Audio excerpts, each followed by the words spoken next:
You know, this big RV that I have, I can't just take it anywhere I want. I mean, I can boondock. I'm boondocking right now. It's, you know, it's a scary proposition to drive this thing sometimes. And I've got this little adventure mobile. My Toad can, you know, go anytime I want, anywhere I want. Well, anywhere I want within reason. Yeah, my adventure mobile gets me everywhere I can't easily go in the RV. If you don't want to see some outfitting and some technical stuff, skip to the middle to see the most fun stuff I've gotten to see in my travels up until now. Wild Peak. They're all-terrain tires, and they're a little bit bigger, so they give me a little bit more clearance than a normal HRV would have. Yeah, I can supposedly go anywhere with these things, but the problem is the bottom of my car doesn't have the clearance to just go anywhere. So yeah, anywhere is relative. Have my cheap Amazon bike rack on the back to put my electric bike on. My Oru kayak and my life raft and my paddles are all in there. Everything I need to go kayaking is in there. I got my umbrella, I got my foam bed. I can sleep in the back of this, no problem. Very dirty. I've been in the desert and boondocking for a while. You know, I've got my wood in the back here. I've got my fold-a-flame grill. I got my jerry can up in the front here, you know, ready to get water should I need it. The jump starter. Let me show you a little bit about that and tell you why I got it and what it's for. So I don't even know how to say that. Jafegwo 12-volt jump starter and compressor. It's something I bought for my car. It's not very expensive, just a little thing on Amazon, and I just don't want to be caught out without being able to start the car. So I can just jump start my car, I guess like 70 times, but if I have to start it 70 times with this thing, then I've got bigger problems with the car. But if I ever get caught out, I'll have this thing to jump start it and to blow up my tires. And you know, it comes with you know, a little adapter. But here's the thing that you plug into this and then put it on your car batteries to kind of give it a jump start, so I won't have to rely on some guy to help me if my car breaks down. You can charge your cell phone, so like if I'm in my car and I run out of batteries for my cell phone, I can charge my cell phone with it, which I've broken down before. In my old Mercedes I broke down and my cell phone was running out. I could barely keep up with AAA calls. So I can put up some warning lights, flashlight. There's the specs right there, model CS02. All new tires on my car, and I have all new tires on my RV because I just didn't want any emergency. But check out what's wrong here. And it keeps happening. And it happened 4 times on my trail ride yesterday. I don't know if you can see it. Can you see it? My back tire is extremely flat. Yeah, it's a bit of a problem. I've ordered new 20x4 tubes for my electric bike. I've got 2 of them so that if one more breaks, I have a spare. Kind of dumb not to have a spare, but I guess I'm in Amazon land. And Amazon is delivering tomorrow to my friend's house in San Angelo. And he's gonna show me how to put them on. I have no idea. I've never had to maintain a bicycle before. So I'm going to learn how to put, not only on the front, I mean, I know how to get the front wheel off because I had to put the front wheel on when I assembled this bike, but the back wheel, how do you get all that off? But he's a motorcycle rider, a friend of Michael and I's from the sailing world down in Grenada, but he's going to show me how to put a new inner tube in that will come in tomorrow. Another thing to learn for the RV life. So if you want to skip the parts about how to change the back tire of an e-bike with my friend Barry and the intricacies of bike, car, and RV tires, just go to the middle of this video to enjoy with me some of the great things I've seen and done along the way so far. Like I had just ridden it 2 days ago, and I'd ridden it pretty rough and pretty far and pretty fast and in pretty rough terrain. And so when I woke up yesterday morning to go bike riding with Barry, the tire was flat. I didn't think much of it. You know, tires go flat on bicycles once in a while, right? You have to pump them up. So I pumped it up and stuck it on the back of the car and took off to meet him. It was fine when I got there, but the bike wouldn't roll.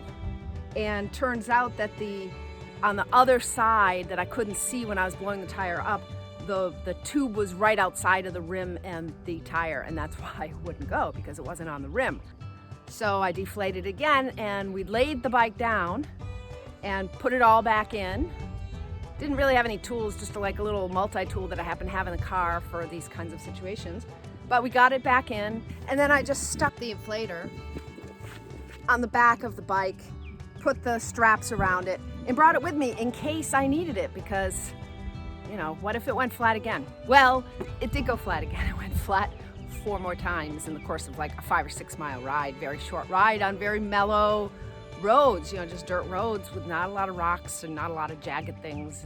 So yeah, definitely needs either a patch, and I decided that since Barry was showing me how to do this, that I just get new tubes and put a brand new tube in. He said in Texas, bike inner tubes don't last very long because there's like thorns all over the place. Who would have thunk it? Cactuses everywhere. Who would think the thorns would come out of the cactuses? But apparently they do, and they flatten your tires pretty quick. So I was so glad. I mean, I didn't even buy this jump starter tires. I bought it for starting my car in an emergency. So I was pretty glad to have this baby and be able to pump up my bike tires in this case. I think it's just a matter of loosening these and taking the wheel off. That big bolt there. See, Barry used to fix motorcycles, or not fix motorcycles, but he used to ride motorcycles. Yeah. Hence, he used to fix motorcycles. And then this come off. Okay, we're gonna have to take that off. So you know what that is, Rebecca? That is an Allen wrench. You have an Allen wrench set? I do. You just slip this off the side, just like that. The wheel is off. Look at that, just like that. Gotta pull this through. Wasn't as painful as I expected it to be. So sometimes you have to inflate the tube a little bit, but we may not have to.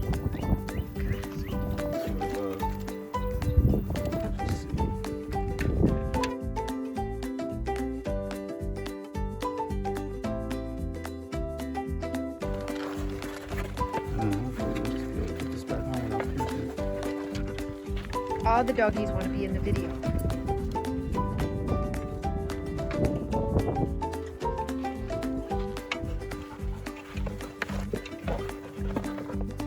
Does it look like a decent tube? Decent quality? Yeah. Supposedly a heavy duty, twice the thickness. Hopefully, by the time you get to Colorado, you won't have to worry about thorns. Although I don't know. So I think it might not be a bad idea to just inflate this just a little bit. Okay, let me go get the tire pump. So this little disc brake has to go on the side.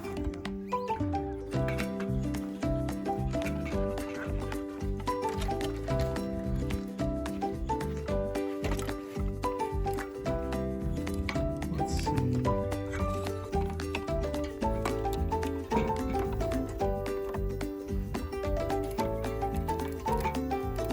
On that gear, whatever gear you can reach.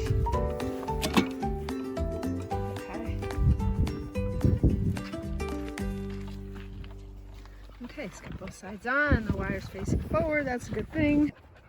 That's my everyday use toolbox. I got more than that. I gotta figure out. I'm thinking they must go like this. That little slot goes right there. Oh yeah, okay.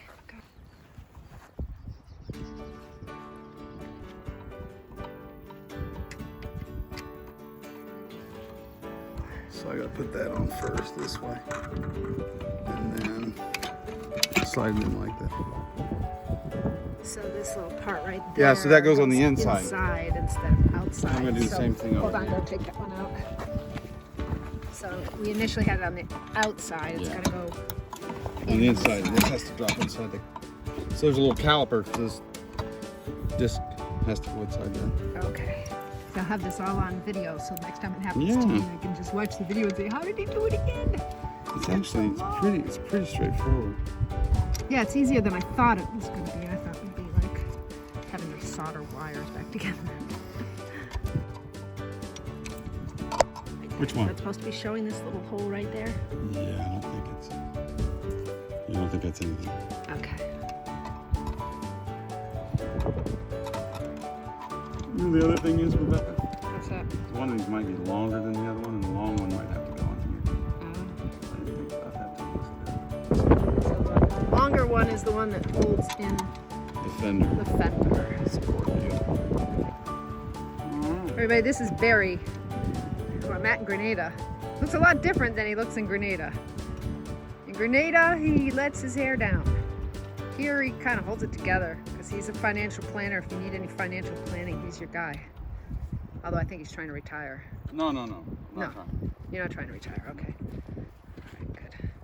So, trust your money to this man. I should have, but I didn't. Yeah, so it's really a pretty simple deal. High Peak made it pretty easy to do stuff like this. Oh, good. It's always good when a Chinese company makes something easy to fix. Very good. Well, it looks like we got it. Connected everything back up again. Yeah. I forgot about this damn black bracket. I think that's right, just like that. Let me just tighten these up and we're good. Cool. Normally I'll blow it up, not to full pressure, and then deflate it and then just blow it back up again. And why is that? Just kind of stretch it out, make sure it doesn't get pinched or whatever. I don't even know if it's necessary. I just always did that when I was messing with the motorcycles. Yeah. Yeah. That's good practice. So I don't know if it's, that could be just like an amateur deal. I don't know. Well, we never said we're professionals. That's right. See, this is when man's hand with strength helps. I can never ever get anything tightened, and everything that's tightened, I can't loosen. Yeah. Beautiful. Good job. Thank you, Barry. Yeah. The only other thing is sometimes these have a rotation. A what? Like it shows the direction the tire is supposed to go, but it doesn't seem like it has. Yeah, it does, but it's right. See that arrow? Which arrow? That one. Okay. Yeah, that shows which way the tire goes. Easier than you thought? Yeah, much. I thought I was gonna put you through hell today. I thought that it would be a little more difficult. Yeah.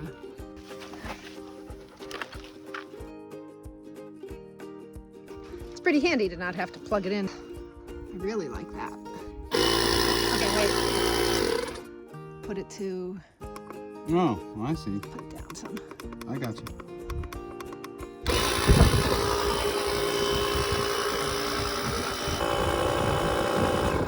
Just in case it's in there sideways and get pinched or something, I would just inflate it at a low pressure and then deflate it, kind of let it take the shape of it.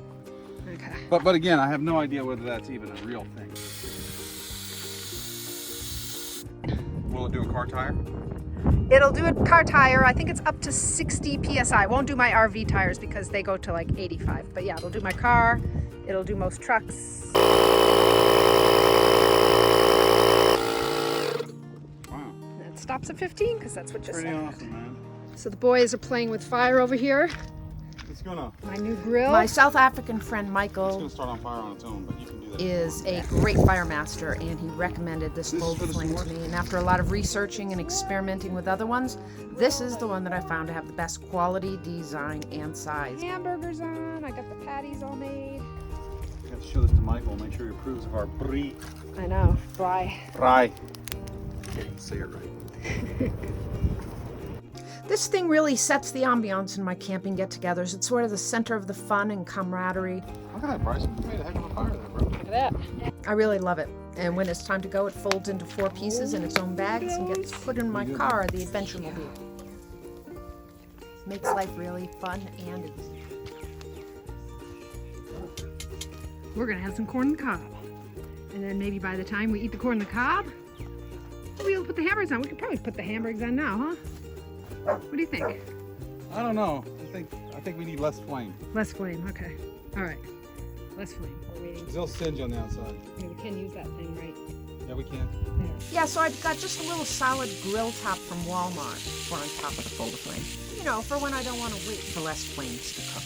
When I'm done, the next morning, it splits in 4 pieces. I put it in its own bag and stick it back in the car. This is more evenly.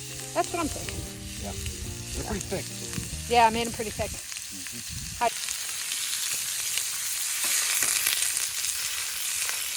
I think that you should not eat these hamburgers yet. They're not ready. I think you should give those to me. They're not ready yet. Okay, you be like that. So as many of you know, I have slowly been going westward, but I couldn't go too fast because there would be snow and ice. And as Patrick once said, we're extremely latitude specific. Or in this situation, extremely elevation sensitive. Spring came, and after a great time in Pensacola, Florida, in my friend Bridget's driveway, meeting her fiance and seeing her boat. And then on to New Orleans to celebrate Mardi Gras. Boy, that was a party. And then north of Houston in various campgrounds meeting new friends like Bernadette. Tonight I'm at the St. Francis Wolf Sanctuary, west of Houston, having a cookout with hamburgers, hot dogs, and s'mores. Preparing to listen to the wolves howling, something they do once a month on cue. All right, are we ready? Ready? 1, 2, 3.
Texas wasn't particularly beautiful in scenery, but the way the people and places made me feel while I was there, well, that was really something. I felt very alive, appreciative, and just so happy to be alive while I was there.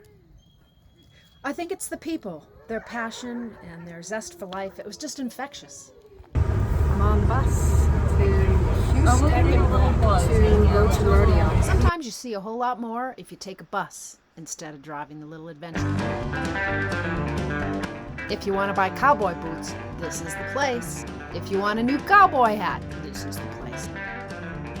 Or maybe just a new belt buckle. Maybe some new jewelry. Plenty to choose from. Lots and lots. Or how about a new horse trailer? I don't know what this is, but I'm pretty sure I don't want one. Or how about a new tractor? So these are the stars of the show today, I think.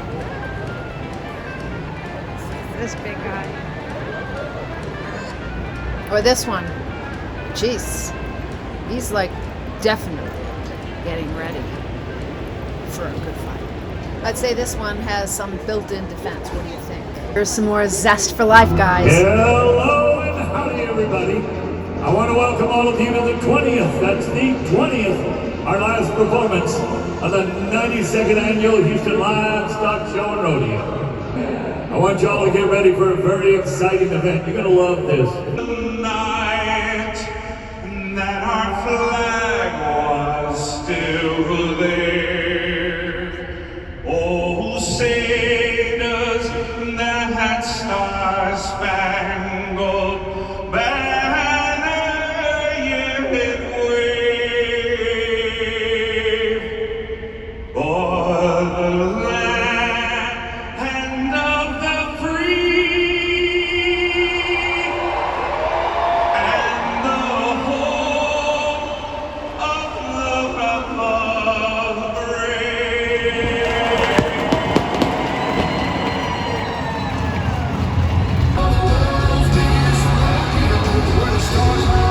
Telling it is in Vegas Street. Totally unorthodox, like the way he got out of that champion horse. Look at those blasting saints today. They put up some big numbers on that horse sale. It's a black mare and she likes to box.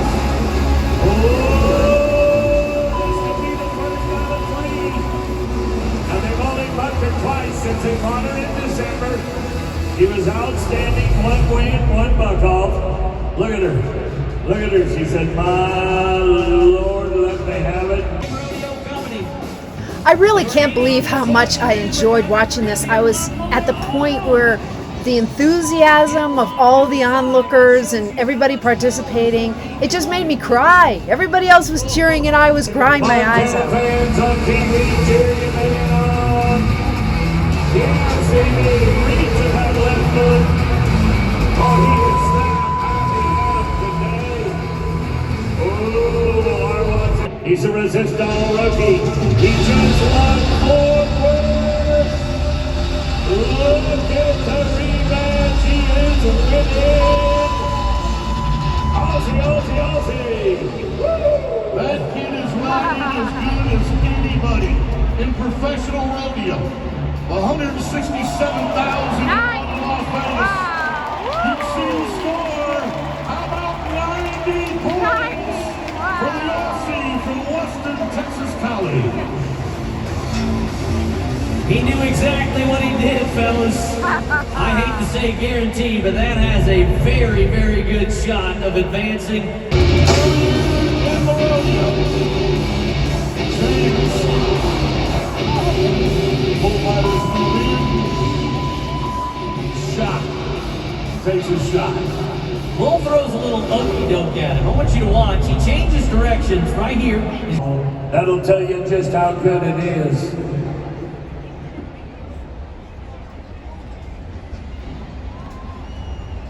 Awful quiet in there. Could be. In wild Houston. Here we are. I need ripped his hand out of there. Yeah. He actually, when the bull turned back, had to come back down with his free hand just to save himself. The bull privilege to make sure they are cared for with respect and worth. Why? Because they're a part of the Houston Livestock Show and Rodeo family too. And they represent both the legacy and the future of our rodeo. These boots. These boots. So we're looking up at the sun right now. I'm going to show you a picture of it in a minute, but we're here for the solar eclipse. I'm here in Dripping Springs. I can't see shit. Okay, I'm going to turn the camera around. This is where we're going to watch it, right here. So next it was to Austin, Texas, well, south in Dripping Springs, to watch the eclipse. We got puppies, we got people. Oh my God, is that a hot tub over there? Yeah. Oh my God. No camera took a good picture of this while we were there, but hopefully the sounds will show you just how much passion there was in this crowd. Wow, look at it right now, look at it right now. Without your glasses, it's perfect right now. Wow. Wow, look at that, huh? Oh my God. Wow. Holy shit. Wow. Yes, you can look at it without your glasses now. Look at it without your glasses. Wow. Yeah. Wow. You guys, it's so dark. Okay, that's pretty. But like, look at, I mean, we see the moon in front of the sun. It's like something right out of a science book. Right out of the photos of a science book. There's zero clouds right now. How lucky did we get, you guys? We couldn't be luckier. There's clouds all around. Wow. It's total eclipse right now. It's a total eclipse right now. Look at how dark it's gotten. Can you guys hear the fireworks? No. Oh yeah. Start sounding fireworks. It's dark. It's freaking dark out here. Wow. Wow, that's so cool. Wow. It's like, check out our luck. Clouds all the way around. All the way around clouds, except for right upon us. Really, look at our luck. Look at that luck. And then I guess you could watch us. Look at the bright pink on the bottom. Oh wow, it's probably time to put the glasses back on. The light's coming back out. So crazy. It feels so good. Coming back out. Look at that. Middle of the day. Middle day. So wild. As you can see now, I mean, it's still the eclipse, but it's total cloud cover. We can't see anything at all but for the eclipse. It just opened up so beautifully. It's still the eclipse, but there's nothing to be seen anywhere with glasses or otherwise. We got so lucky. So it turns out that this place is really bad for thorns. I should have kept the thorn to show you, but I threw it in the fire. There's a giant thorn right through the tire, right into the inner tube, and it popped it. Whether it was there, I don't think it could have possibly been there. I think you picked up a new one, so I'm not riding my bike here anymore. Thank you, Barry, for doing this for a second time. No problem. 2 times in 1 day. We didn't even go 5 minutes on the bike. We rode over another thorn. Yeah, we pretty much, I mean, we had to change inner tubes all the time. Or at least patch them all the time. I don't think I've ever changed a inner tube on a bicycle. Really? Like, it never was needed. Oh, yeah. Must be a Texas thing. Well, there's A desert thing. definitely, I think I slept wrong, Grandpa. My back hurts.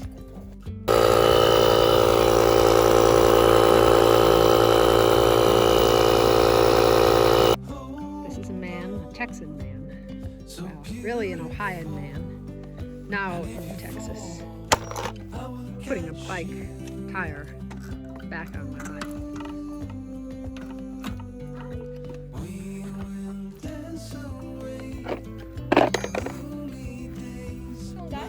Doing good. Almost done? Yeah, it's going a lot faster the second time. Yeah, my back. Disc brake. Disc brake. And it has to go inside the caliper in the right position. I didn't put it in the right position.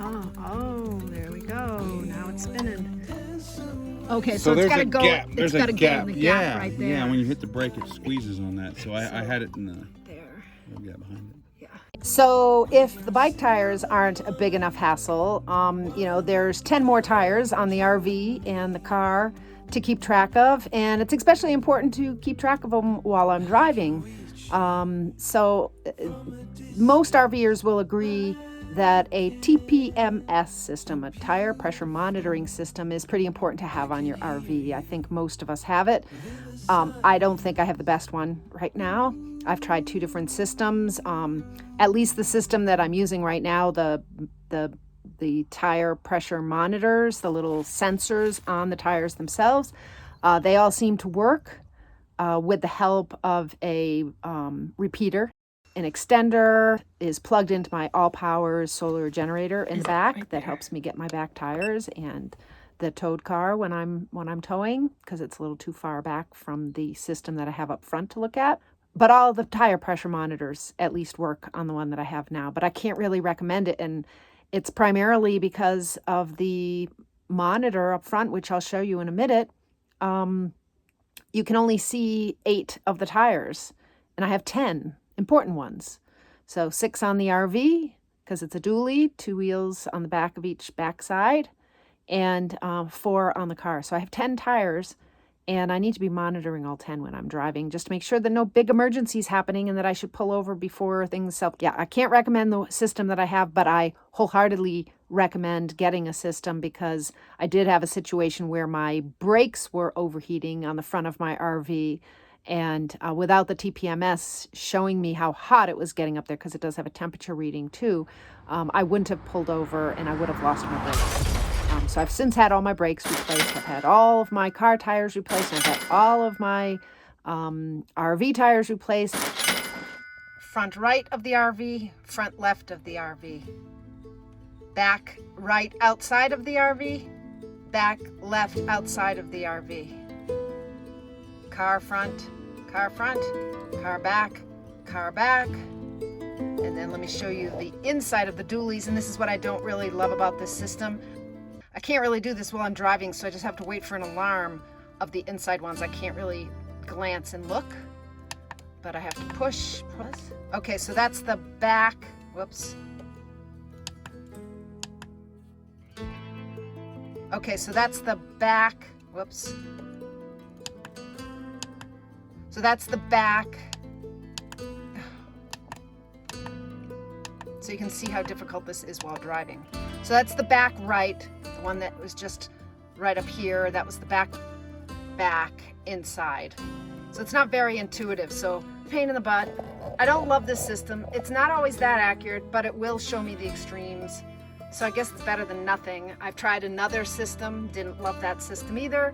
Have yet to find a TPMS system that I actually like, and I've tried a couple of them. I think this may be the only tire pressure inflator that works as advertised, and that's not even what it was advertised for, but it's unfortunately not designed to inflate RV tires. That's a little bit low, so I'm just going to pump it up to, it's on my bicycle setting right now. So I'm going to pump this one up to 32 as well. Okay, so are there any tire inflators out there that can do 80 plus PSI, not burn their motors out, not bust their hoses? I've gone through 4 systems myself trying to blow up my RV tires, and I've met many RVers on the road that have, oh yes, I have a tire inflator in my back, and then they plug it in and they're busted. They all seem to be busted or about to bust. So if you know of a good tire pressure inflator, the one I have for my car and my bikes are great. It's great. I love it. But it won't do my RV tires. Nothing seems to want to do my RV tires without breaking within 2 times of using it. So if you know of a good one, please leave a comment down below. I'd love to try it out, see if I can make it work more than twice. And the same goes with the TPMS system. If you know of one that has a great display, that's very reliable, that doesn't lose signal, please write it in the comments down below. I would love to know about it and try it out. Thanks for watching, and if you've enjoyed this, please subscribe, consider becoming a patron, or just, write a comment down below. All of those things help. Really appreciate it, and we'll see you next time.